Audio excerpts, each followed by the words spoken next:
काम नहीं बनता तो अपनी शक्ल कैसे दिखाता। लीजिए, यहां दस्तखत कर दीजिए। लेकिन इसमें तो सूद बहुत ज्यादा है और मोहलत बहुत कम।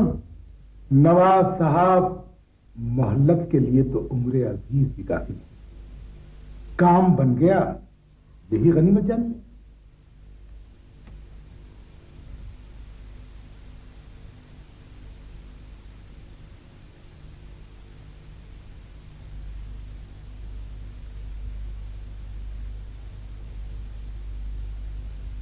बड़ा सुफियाना लिबास पहना है अमन बीबी। शुक्रिया।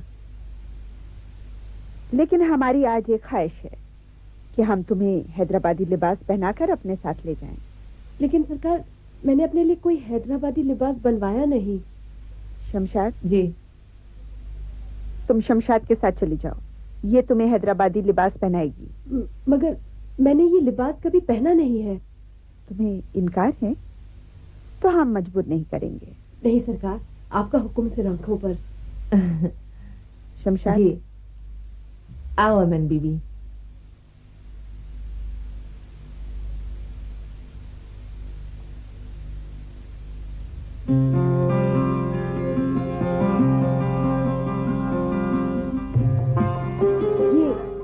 ये कपड़े शाहना के होंगे ना? नहीं अमन दीदी, सरकार की जवानी के कपड़े हैं।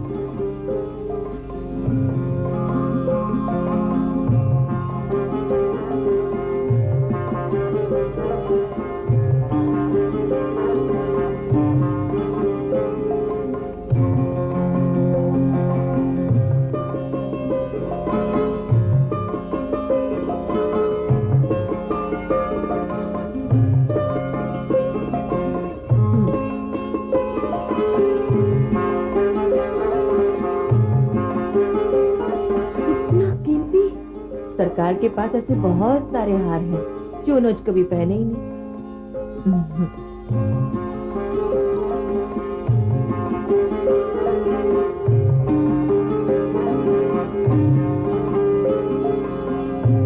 बड़े सरकार,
ये तो बहुत कीमती होंगे। कपड़े गहने नहीं, उन्हें पहनने वाला इंसान ज्यादा कीमती होता है। आओ।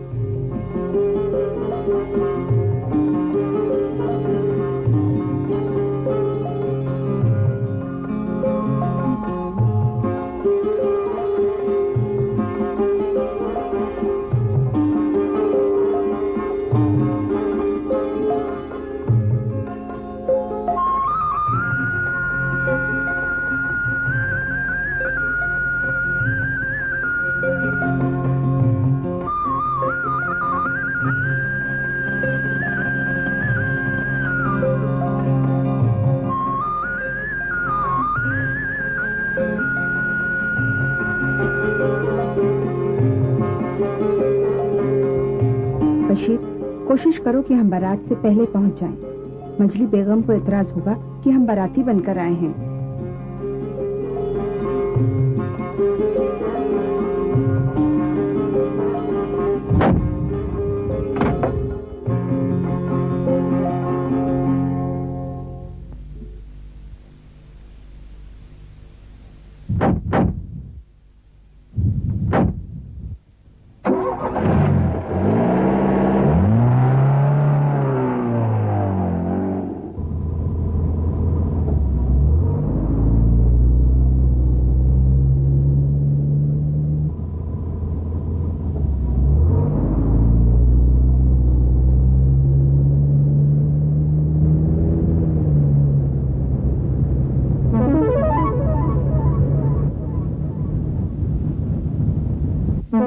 तुम्हें तो डूब मरना चाहिए था। आपकी आरज़ू हमारे लिए कोई नई नहीं है। आपकी वजह से इस खानदान का नाम बदनाम हो रहा है। जी हाँ, जब कोई नवाब जुआ खेलता है, नाच गाने की महफिलें सजाता है, रहीमा की अस्मतें लूटता है, वो खानदान का नाम रोशन करता है।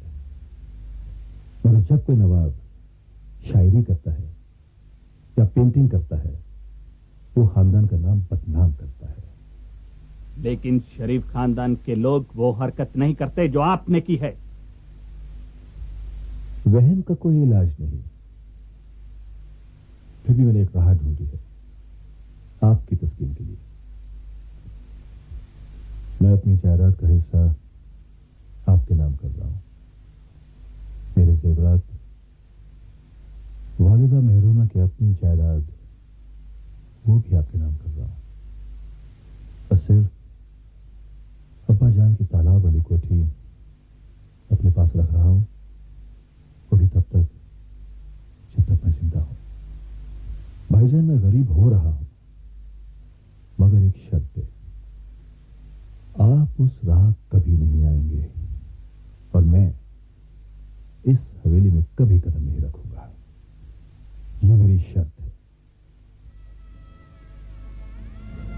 आपसे एक इल्तिजा है कि पाक चीजों की हमेशा इज्जत किया करें।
तस्नीम पाशा और तुम घर से कब निकली? बड़ी सरकार, मुख्तार नवाब की गाड़ी आ गई थी तो हम और मम्मी साथ ही निकल गए।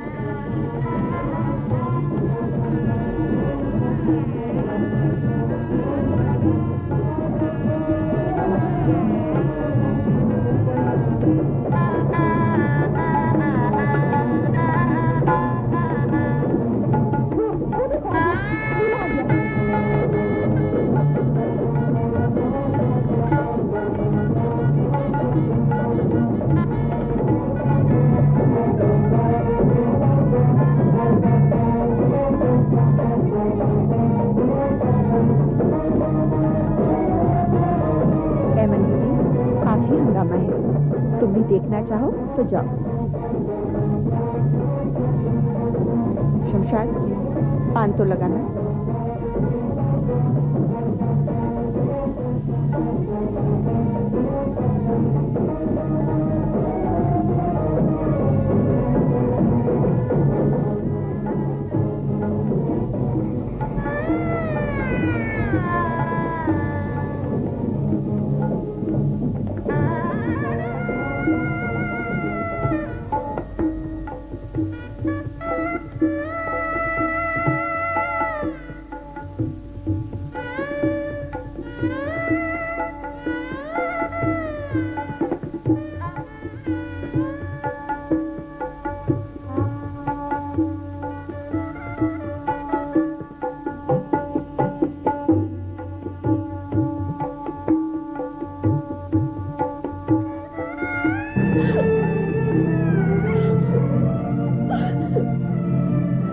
ख्वाबों की ताबीर यूं ढूंढा करता हूँ।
मंगलगट्टी, तुम्हारी बेटी ससुराल में खुश तो है ना? हाँ दामाद। और खलीलुद्दीन, तुमने शराब पीनी छोड़ी कि नहीं? छोड़ दी सरकार। घर में दूसरा बच्चा आने वाला है, पीऊंगा तो उन सबको खिलाऊंगा कहाँ से? इस बार हम तुम्हारा यकीन कर लेते हैं।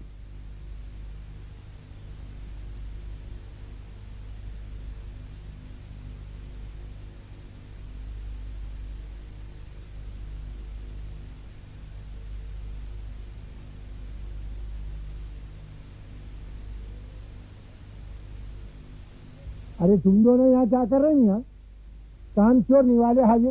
अरे वहाँ सामान उतारो जाओ।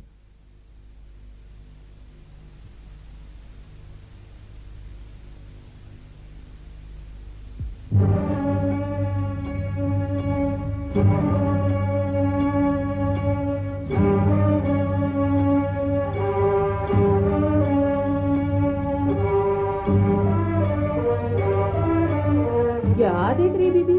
शमशाद, ये कौन है? बड़े नवाब साहब। बड़े नवाब साहब? मरूम, यानी बड़ी सरकार के। जी हो, बड़े सरकार ने जो टिम्बर फैक्ट्री लगाई थी उसे जैसे तैसे हम चलाते हैं। हम जानते हैं मरहूम बड़े नवाब साहब को यहाँ आने की फुर्सत नहीं थी। जो मशीना लगाए थे उसको मेंटेनेंस को पैसा ही नहीं मिला।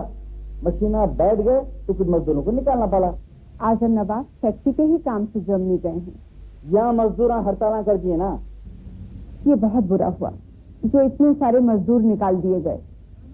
क्या इसके सिवा कोई और रास्ता नहीं था? हमें काम चाहिए, हमें काम चाहिए। ये कुछ मजदूर हैं जिनको निकाल दिया गया। आपसे मिलना चाहते हैं। चलिए। वो हड़तालियाँ आते से बाहर हो जाएंगे सरकार, और फिर मैं छोटे सरकार को क्या मुंह दिखाऊंगा? आप हमारी फिक्र मत कीजिए। उन्हें आपस से बाहर ही क्यों होने दिया जाए? तो मैं पुलिस को टेलीफोन कर दूं? नहीं, इसकी जरूरत नहीं। आप हमारा मतलब गलत समझे। हमें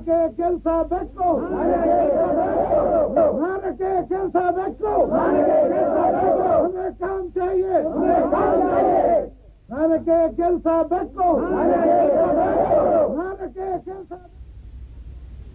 हम नहीं जानते थे पत्थर हाथ में लेकर बच्चे अपनी माँ से मिलने के लिए आते हैं। हम तो तुमसे मिलने आए थे, तुम्हारी नाराजगी का सबब जानने आए थे। हमें काम से निकाल दिया गया है। तुम्हें काम की जरूरत नहीं, बल्कि काम को तुम्हारी जरूरत है। मैनेजर साहब ने जो कुछ भी किया वो उन्हें मजबूरन करना पड़ा। वो तो खुद हमसे तुम्हारी सिफारिश कर रहे थे, लेकिन आजर नवाब की गैर हाजिरी में वो और कुछ कर भी नहीं सकते थे। आजर नवाब कब आएंगे? हम कब तक भूखा मरेंगे? वो अभी नहीं आएंगे, लेकिन हम जो हैं यहाँ, तुम लोग भूखे नहीं रहोगे। कोई भी माँ अपने बच्चों को भूखा नहीं रख सकती। तुम लोग आज से ही काम पर चले आओ। फैक्ट्री में हमारे लिए काम नहीं है। ये तुमसे किसने कहा? आजर नवाब फैक्ट्री के ही काम से जर्मनी गए हैं। खुदा ने हमें इतना दिया है कि कुछ दिन तक हम अपने बच्चों को बिठाकर खिला सकें। फैक्ट्री में नई मशीनें आने पर पहले से भी ज्यादा काम बढ़ जाएगा। हमें पहले से भी ज्यादा मजदूरों की जरूरत होगी। आप हमारी माँ है।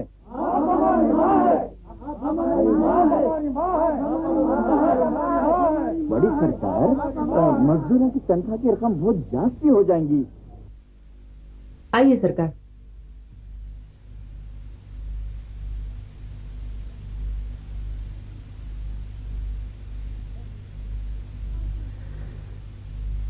एमन बीबी, आज हम बहुत थक गए हैं, आराम करेंगे।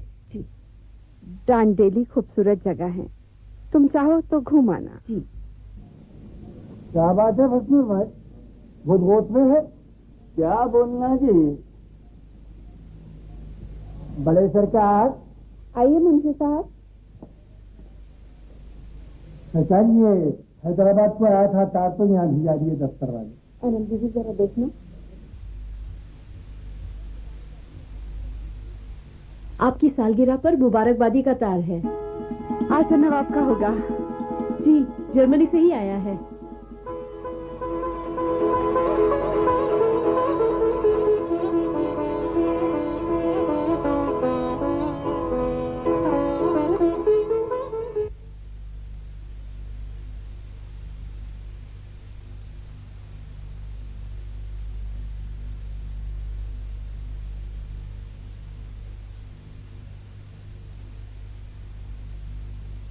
सरकार नको थको सरकार, थोड़ा आराम कर लियो।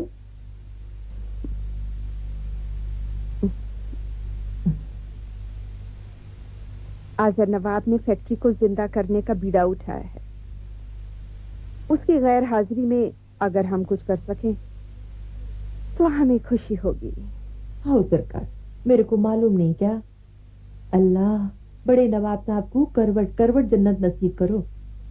फकत फैक्ट्री का कोन बखड़ा करके छोड़ दिए थे, कभी आग को पलट को देखे तक नहीं। हाँ, उनकी दिलचस्पियां कुछ और थी। आयमन बीबी उनकी तस्वीर देखो दांतों में उंगलियां दबा लिए। वो सोची होंगी वकार चंद और बड़े नवाब साहब दोनों भाइयां भाइयां हो को इतने अलग अलग कैसे होंगे? हाँ, बहुत फर्क था उन दोनों में। बड़े नवाब साहब अपनी माँ पर गए थे, मिजाज भी बहुत तीखा था उनका। और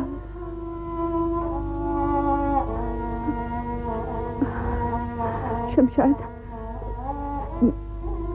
कलम देना।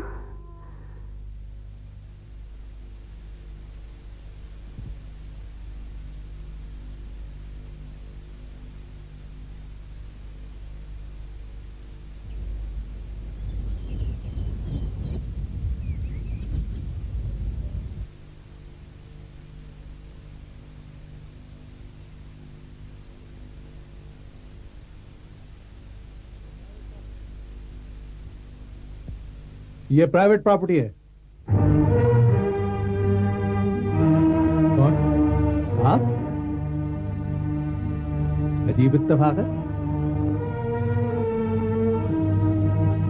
थोड़ी प्रैक्टिस की जरूरत है। अंधेरे में भटकने वाले रंगों की नजाकत क्या समझेंगे? आप शायद हमारी पिछली मुलाकात का जिक्र कर रही हैं। देखिए, कसूर आप ही का था। एक हसीन लड़की सजी धजी अकेली मर्दाना हिस्से में आए तो वो यही सोच कर आती है कि उसके साथ कोई रोमांटिक वारदात होगी। मर्दाना हिस्सा? पर जब मैं वहां पहुंची तो वहां तो कोई भी नहीं था। तुम झूठ बोल रही हो। खैर साहब, हमारी पहली मुलाकात थी बड़ी दिलचस्प। तुम भी हमारी पहली मुलाकात भूले नहीं होगे। तुम्हारा ये मगरूर जबड़ा पत्थर का भी बना होता तो भी टूट जाता। दोबारा तजुर्बा करके देखना चाहोगी? मैं फ्री स्टाइल तमाचे बांटती नहीं फिरती, वो तुम्हारी बदतमीजी का नतीजा था। मैं वो सब कुछ दोहराने को तैयार हूँ, लेकिन याद रहे, इस बार ये तजुर्बा बहुत महंगा पड़ेगा। मैं नहीं जानती तुम कौन हो। पिछली बार तुमने बदतमीजी की, मैंने बड़ी सरकार से कुछ नहीं कहा। तुम मेरा पीछा करते करते यहाँ तक आ गए।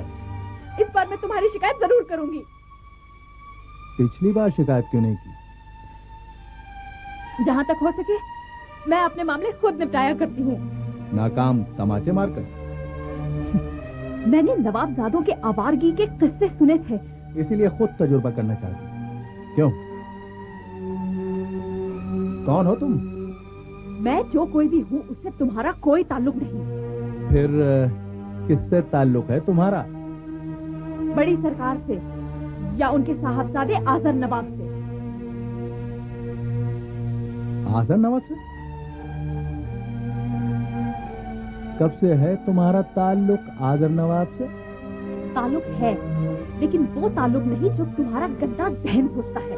वो तुम जैसे लच्चर और बेहुदा नहीं है। फिर कैसे हैं वो?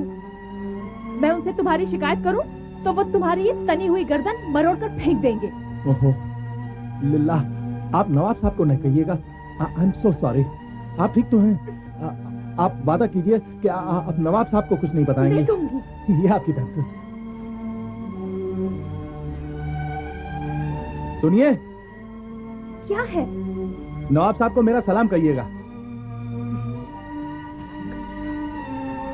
सुनिए। अब क्या है?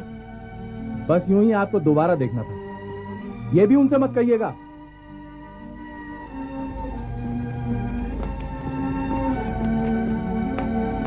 क्या बोल रही है हेमंत दीदी? हाँ, कोई गुंडा, बिगड़े हुए नवाबजादे। मैं तो बड़ी सरकार से शिकायत करूंगी। बड़े सरकार इस तो नाश्ते पे आपका इंतजार कर रहे हैं। जल्दी चलो। अच्छा, मैं ये रख के आती हूँ। मेरे को दो, आप चलो। एक निवाले तक सुबह से मुंह में नहीं डाला। जाओ।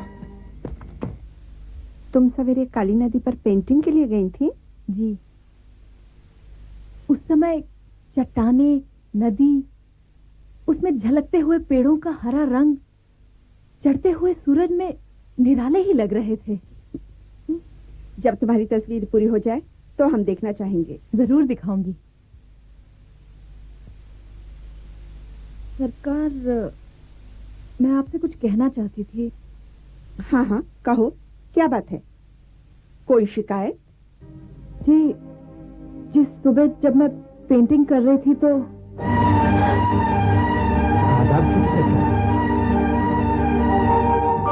हर दिल को सुनाते हैं